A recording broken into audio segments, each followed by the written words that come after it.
December 1 ലോക AIDS ദിനം. അന്നാണ് നമ്മൾ ആക്ച്വലി ഒരു റെഡ് ബാഡ്ജ് ധരിച്ച് നിറയെ പേരെ കണ്ടിട്ടുണ്ടാവും. അതിൻ്റെ അർത്ഥം ഈ റെഡ് ബാഡ്ജ് ധരിക്കുന്ന വ്യക്തി ഈ ലോകത്ത് HIV എയ്ഡ്സ് അണുബാധയുമേറ്റ് ജീവിക്കുന്ന വ്യക്തിയോട് കാണിക്കുന്ന ഒരു സഹാനുഭൂതി അല്ലെങ്കിൽ അവരോടുള്ള ഐക്യദാർഢ്യത്തിൻ്റെ ഒരു ഉദാഹരണമായി ഒരു തെളിവായിട്ടാണ് ആ റെഡ് ബാഡ്ജ് ധരിക്കുന്നത്. നമ്മൾ ഇന്നത്തെ ഈ ഒരു ടോക്കിൻ്റെ ഉദ്ദേശം തന്നെ ലോക എയ്ഡ്സ് ദിനത്തോടനുബന്ധിച്ച് HIV പറ്റിയും എയ്ഡ്സിനെ പറ്റിയും ഒരു അവലോകനം. കാരണം HIV എയ്ഡ്സ് എന്ന് പറയുന്നത് ഒരു അതിവിശാലമായൊരു മേഖലയാണ്. 1981 ഒരു വേനൽക്കാലത്തിന് മുമ്പ് ലോകം HIV എയ്ഡ്സ് എന്ന രോഗാവസ്ഥയെപ്പറ്റി കേട്ടിരുന്നേയില്ല. ലോസ് ഏഞ്ചലസിൽ പ്രത്യേകിച്ചും സ്വവർഗരതി ചെയ്തിരുന്ന വ്യക്തികളുടെ ഇടയിൽ ധാരാളമായി ന്യൂമോസിസ്റ്റിസ് ന്യൂമോണിയ എന്നും കപ്പോസി സാർക്കോമ എന്ന് പറയുന്ന 2 അസുഖങ്ങൾ ധാരാളമായി കണ്ടെത്തുകയും അതിനെ തുടർന്നുള്ള പല പഠനങ്ങളും നിരീക്ഷണങ്ങളുമാണ് 1983 HIV എന്ന രോഗാണുവിനെ പറ്റി കണ്ടെത്താൻ മനുഷ്യനെ സഹായിച്ചിട്ടുള്ളത്. ഇന്നിപ്പോൾ നമുക്കറിയാം എന്താണ് HIV, എന്താണ് എയ്ഡ്സ്. HIV എന്നത് അണുവിൻ്റെ പേരാണ്. എയ്ഡ്സ് എന്ന് പറയുന്നത് ഈ രോഗാണു ശരീരത്തിനുള്ളിൽ കയറി ശരീരത്തിൻ്റെ രോഗാവസ്ഥയെ സാരമായി ബാധിച്ച് ക്രമേണ ഏത് സാധാരണപ്പെട്ട രോഗാണുക്കളോട് പോലും അടിമപ്പെടുന്ന ഒരവസ്ഥ, അതിനെയാണ് എയ്ഡ്സ് എന്ന് പറയുന്നത്. HIV രോഗാണുബാധയുള്ള വ്യക്തി സാധാരണഗതിയിൽ പല ഘട്ടങ്ങളിലൂടെ കടന്നു പോകുന്നുണ്ട്. തുടക്കത്തിൽ യാതൊരു സിംറ്റം ഇല്ലാത്തൊരവസ്ഥ ഉണ്ടാവാം. അതിനുശേഷം ഒരു സാധാരണ ഏതൊരു വൈറസ് പനി പോലത്തെ ഒരു ഫേസ് ഉണ്ടാവാം. അതിനുശേഷം ഒരു പ്രൊലോങ് പീരീഡ്, ഒരു 8 തൊട്ട് 10 കൊല്ലം വരെ പ്രത്യേകിച്ച് അധികം ലക്ഷണങ്ങളൊന്നും ഇല്ലാത്തൊരു കാലഘട്ടത്തിൽക്കൂടെ പോലും രോഗി കടന്നു പോകാം. ഈ സമയത്തിലെല്ലാം അയാൾക്ക് എയ്ഡ്സ് രോഗി എന്ന് വിളിക്കാൻ സാധിക്കുകയില്ല. പക്ഷേ അതേസമയം അദ്ദേഹം HIV രോഗാണുവിൻ്റെ ഒരു വാഹകനാണ്. അദ്ദേഹത്തിന് അല്ലെങ്കിൽ ആ സ്ത്രീക്ക് മറ്റുള്ളവർക്ക് ഈ രോഗാണുവിനെ പകർന്നു നൽകാനുള്ള സകല കെൽപ്പുമുണ്ട്.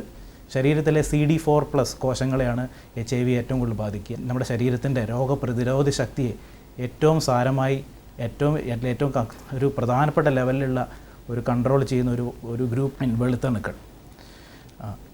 ഇതിനെ സാരമായി ബാധിക്കുന്നതോടുകൂടി CD4 കൗണ്ടുകൾ ശരീരത്തിൽ കുറയുകയും അതേപോലെ തന്നെ ശരീരത്തിലെ മറ്റ് ആൻറ്റിബോഡി പ്രൊഡക്ഷനെ സഹായിക്കുന്ന കോശങ്ങളെല്ലാം ബാധിച്ച് ശരീരം എളുപ്പത്തിൽ എല്ലാത്തിനോടും കീഴ്പ്പെട്ടു പോകുന്ന അവസ്ഥ. രോഗാണുക്കൾ ഉണ്ടാക്കുന്ന ഇൻഫെക്ഷനുകൾ മാത്രമല്ല, ക്യാൻസറുകളും ധാരാളമായി HIV രോഗികൾ കണ്ടെപ്പെടാറുണ്ട്. കപ്പോസി സാർക്കോമ, CNS ലിംഫോമ, മറ്റ് നോൺ ഹോഡ്ജ്കിൻസ് ലിംഫോമ മുതലായവ. ഇതെല്ലാം സത്യം പറയുകയാണെങ്കിൽ ഒരു പരിധിവരെ ഈ രോഗാണുക്കളുമായി ബന്ധപ്പെട്ട് കിടക്കുന്ന ക്യാൻസറും കൂടെയാണ്. ഇപ്പോൾ ലോകാരോഗ്യ സംഘടനയുടെ കണക്ക് പ്രകാരം ലോകത്തിൽ 39 മില്യൺ കൂടുതൽ HIV ബാധിതരായ ആൾക്കാരുണ്ട്. ചില ഏരിയകളിൽ, ഫോർ എക്സാമ്പിൾ ആഫ്രിക്ക പോലെ ഏരിയകളിൽ 20% മൊത്തം മരണനിരക്ക് പോലും ഈ HIV എയ്ഡ്സ് കൊണ്ട് മാത്രമാണെന്ന് അറിയുമ്പോൾ എത്ര ഭീകരജനകമാണ് ഇപ്പോഴും ഈ അസുഖം എന്നുള്ളതാണ് നമുക്ക് മനസ്സിലാക്കേണ്ടത്. 75% മേലെ HIV ബാധിതരിൽ സെക്ഷൽ ട്രാൻസ്മിഷൻ മുഖാന്തരമാണ് ഇത് വരുന്നത്. പിന്നീട് പ്രധാനമായിട്ട് പറയുക അമ്മയിൽ നിന്ന് കുട്ടിയിലേക്ക് വരുന്ന ടൈപ്പ്, പിന്നെ നമ്മുടെ ബ്ലഡ് ട്രാൻസ്ഫ്യൂഷൻ, നീഡിൽ അബ്യൂസ്, ഈ മയക്കുമരുന്ന് അതുപോലെ സാധനങ്ങൾ ചെയ്യുക, അല്ലെങ്കിൽ ഷെയറിങ് ഓഫ് നീഡിൽ, സിറിഞ്ചസ്, പിന്നെ ആശുപത്രി അല്ലെങ്കിൽ ക്ലിനിക്കിലെല്ലാം എക്സ്പോഷർ, ഈ നീഡിലുകളിലെല്ലാം എക്സ്പോഷർ ഭാഗമായി. ഇതെല്ലാമാണ് ഏറ്റവും പ്രധാനപ്പെട്ട കാരണങ്ങൾ. ഇതിനോടെപ്പോഴും ഒരു സെക്ഷൽ കോണ്ടാക്റ്റുമായൊരു ബന്ധം നിലനിൽക്കുന്നതോടുകൂടി തന്നെയാണ് ഇതിൻ്റെ സ്റ്റിഗ്മ, അതിനെ ചുറ്റുപറ്റിയുള്ള ഒരു സ്വകാര്യത ഈ അസുഖത്തിന് ധാരാളമായി ഉള്ളതും. അതുപോലെ നമ്മുടെ പാർട്ട്ണറോടുള്ള ഒരു പ്രതിബദ്ധത, ഒരേ ലൈംഗിക പങ്കാളി മാത്രം, അതുപോലെ ലൈംഗിക ബന്ധത്തിൽ ഏർപ്പെടുമ്പോൾ ഒറ ഉപയോഗിക്കുക, കോണ്ടം ഉപയോഗിക്കുക, അതുപോലത്തെ മെത്തേഡ് ഒരു പരിധി വരെ അതിനെ സഹായിക്കും. മരുന്നെന്ന് പറയുമ്പോൾ ഇപ്പോൾ നമുക്ക് അവൈലബിൾ ആയുള്ള ട്രീറ്റ്മെൻറ്റ് ഹാർട്ട് എന്ന് പറയുന്ന ഒരു തരം പല മരുന്നുകളുടെയും കോമ്പിനേഷൻ കൊടുക്കലാണ് highly active anti retroviral therapy.